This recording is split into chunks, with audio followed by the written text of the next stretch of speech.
نحمد و نصلی علی رسول کریم اما بعد اعوذ باللہ من الشیطان الرجیم بسم اللہ الرحمن الرحیم ومن دونہما جنتان فبأی آلاء ربکما تکذبان مدہامتان فبأی آلاء ربکما تکذبان فیہما عینان نضاختان فبأی آلاء ربکما تکذبان فیہما فاکہۃ ونخل ورمان فبأی آلاء ربکما تکذبان فیہن خیرات حسان فبأی آلاء ربکما تکذبان حور مقصورات فی الخیام فبأی آلاء ربکما تکذبان لم یطمثہن انس قبلہم ولا جان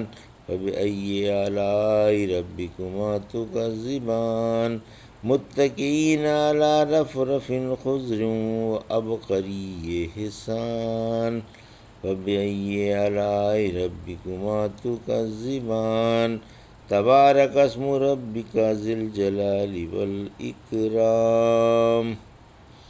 ابھی آپ نے سورہ رحمان کی آیت 62 سے 78 کی تلاوت سماعت فرمائی۔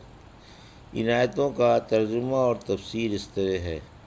وَمِن دُونِهِمَا جَنَّتَانِ آیت 62، فَبِأَيِّ آلَاءِ رَبِّكُمَا تُكَذِّبَانِ آیت 63، مُدْحَامَّتَانِ آیت 64، فَبِأَيِّ آلَاءِ رَبِّكُمَا تُكَذِّبَانِ آیت 65، فِيهِمَا عَيْنَانِ نَضَّاخَتَانِ آیت 66، فَبِأَيِّ آلَاءِ رَبِّكُمَا تُكَذِّبَانِ آیت 67، فِيهِمَا فَاكِهَةٌ وَنَخْلٌ وَرُمَّانٌ آیت 68، فَبِأَيِّ آلَاءِ رَبِّكُمَا تُكَذِّبَانِ آیت 69، فِيهِنَّ خَيْرَاتٌ حِسَان آیت 70، فَبِأَيِّ آلَاءِ رَبِّكُمَا تُكَذِّبَانِ آیت 71، حور مقصورات فی الخیام آیت 72، فَبِأَيِّ آلَاءِ رَبِّكُمَا تُكَذِّبَانِ آیت 73، لم یطمثہن انس قبلہم ولا جان آیت 74، فَبِأَيِّ آلَاءِ رَبِّكُمَا تُكَذِّبَانِ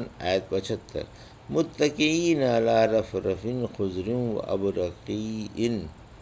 وعبقری حسان آیت 76، فَبِأَيِّ آلَاءِ رَبِّكُمَا تُكَذِّبَانِ آیت 77، تبارک اسم ربک ذی الجلال والاکرام آیت 78۔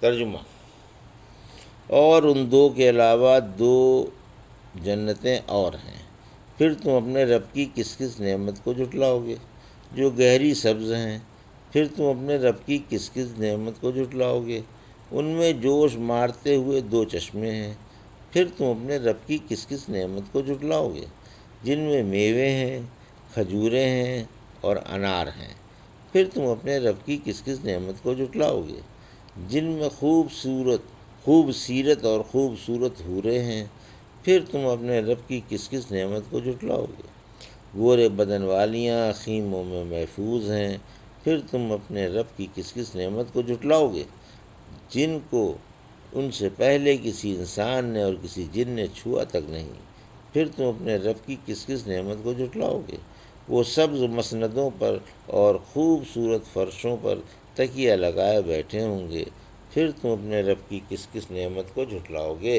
آپ کے رب کا نام برکت والا ہے جو عظمت و کبریائی والا ہے۔ یہ تھا ترجمہ سورہ رحمان کی آیت 62 سے 78 کا تفسیر۔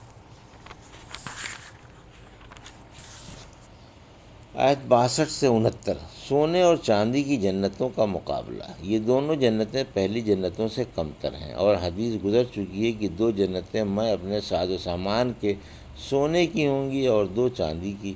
پہلی جنتیں مقرب لوگوں کے لیے ہیں اور دوسری اصحاب الیمین کے لیے۔ پہلی جنتیں پچھلی جنتوں سے افضل ہیں کیونکہ تقدم بیان فضیلت کی دلیل ہے۔ پھر فرمایا وَمِن دُونِهِمَا، یعنی ان سے کم دو جنتیں ہیں۔ اس سے صاف معلوم ہو گیا کہ پہلی جنتیں دوسری جنتوں پر شرف و بلندی کے لحاظ سے بھی مقدم ہیں۔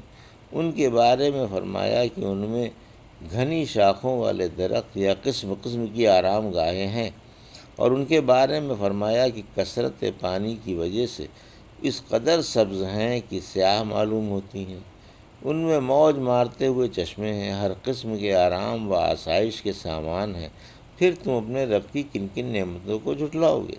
آیت 70-71۔ حوروں کا بیان، یعنی جنت میں بکثرت خوبصورت اور اچھے اخلاق والی اور دل لبھانے والی حوریں ہوں گی۔ ایک حدیث میں ہے کہ حوریں جو اشعار پڑھیں گی ان میں یہ بھی ہوگا کہ ہم خوبصورت و خوب سیرت ہیں، ہمیں معزز شوہروں کے لیے پیدا کیا گیا ہے، پھر اپنے رب کی کن کن نعمتوں کو جھٹلاؤ گے؟ آیت 72 اور 73۔ حوروں کے اوصاف، وہاں فرمایا تھا کہ خود حوریں اپنی نگاہیں نیچی رکھتی ہیں، اور یہاں فرمایا کہ ان کی نگاہیں نیچی کر دی گئی ہیں۔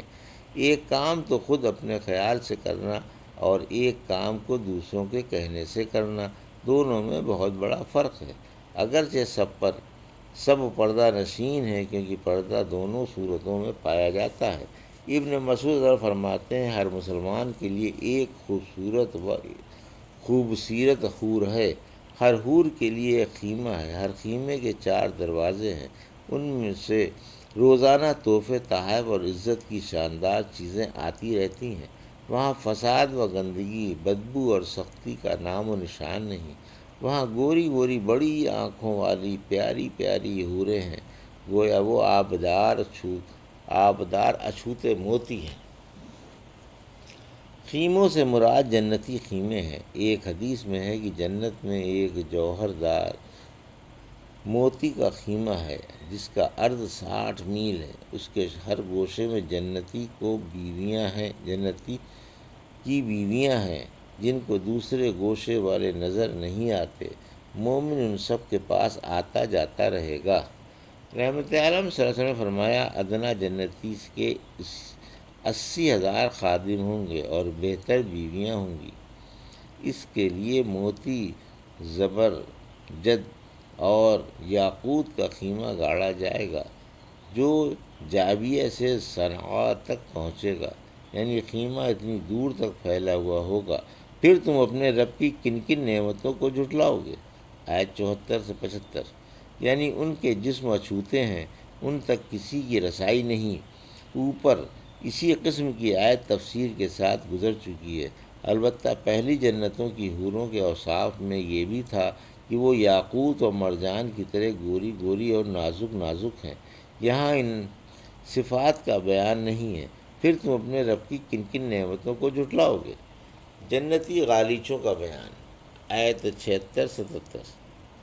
رف گدے مسندیں اور جنت کے باغات، عبقری غالیچہ قالین، نئے غالیچے، جنت والوں کے گدے تکیے جو سرخ، زرد اور سبز ہوں، فرش غالیچے سے گھٹیا ہوتا ہے، مطلب یہ کہ جنتی سبز رنگین بڑھیا اور بیش بہا فرشوں، قالینوں اور مسندوں پر ٹیک لگائے آرام سے یا لیٹے ہوئے ہوں گے، اونچے اونچے تخت ہوں گے اور ان پر صاف ستھرے یا پاکیزہ قیمتی منقش اور رنگین فرش ہوں گے جن پر نہایت ہی نفیس منقش تکیے رکھے ہوں گے۔ یہ تخت جنت کے پربہار باغوں میں اور باغوں کی کیاریوں میں ہوں گے۔ فرش اعلیٰ قسم کی دھاری والے ریشم کے ہوں گے جن کے قسم قسم کے خوشنما رنگ ہوں گے۔ جنتیوں کی پوشاکیں بھی ایسی ہی اعلیٰ قسم کی بیش بہا ہوں گی۔ دنیا کی کسی چیز سے جنتی چیزوں کو تشبیہ نہیں دی جا سکتی، وہاں تو ہر چیز کا عالم ہی نرالا ہوگا۔ یہ محض بستروں پر جو نہایت نرم و نازک و منقش ہوں گے اور کئی کئی رنگوں کے ملے جلے کام ان پر کیے گئے ہوں گے، رونق افروز ہوں گے۔ بس تم اپنے رب کی کون کون سی نعمتوں کو جھٹلاؤ گے؟ اللہ کی نافرمانی نہ کی جائے اور اسی کی عبادت کی جائے، آیت 78۔ یعنی وہ لائق عظمت ہے، اس کی نافرمانی نہ کی جائے، اور لائق عزت ہے، اسی لیے اسی کی عبادت کی جائے اور اسی کا شکر ادا کیا جائے، اسے یاد رکھا جائے اور کسی وقت بھی اس سے غافل نہ ہوا جائے۔ رحمت عالم صلی اللہ علیہ وسلم نے فرمایا تم اللہ کی تعظیم کرو، اللہ تمہارے گناہ معاف فرما دے گا۔ اللہ کی عظمت میں یہ بھی ہے، یہ بھی داخل ہے کہ بوڑھے مسلمان کی بادشاہ اور صاحب قرآن کی، جو قرآن میں غلو نہ کرتا ہو اور نہ اس میں کمی بیشی کرتا ہو، عزت کی جائے گی۔ یا ذل جلال والاکرام، یا جلال و اکرام سے چمٹ جاؤ۔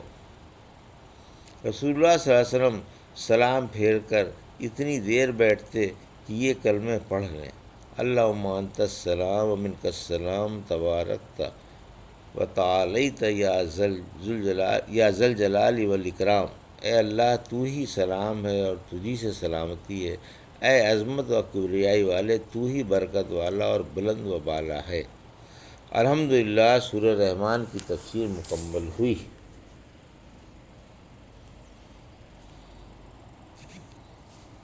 یہ تھا سورہ رحمان کی آیت 62 سے 78 کا ترجمہ اور تفسیر جو بھی آپ نے سماعت فرمائی۔ بارک اللہ لی و لکم فی القرآن الحکیم و نفعنی ایاکم بآیات الذکر الحکیم۔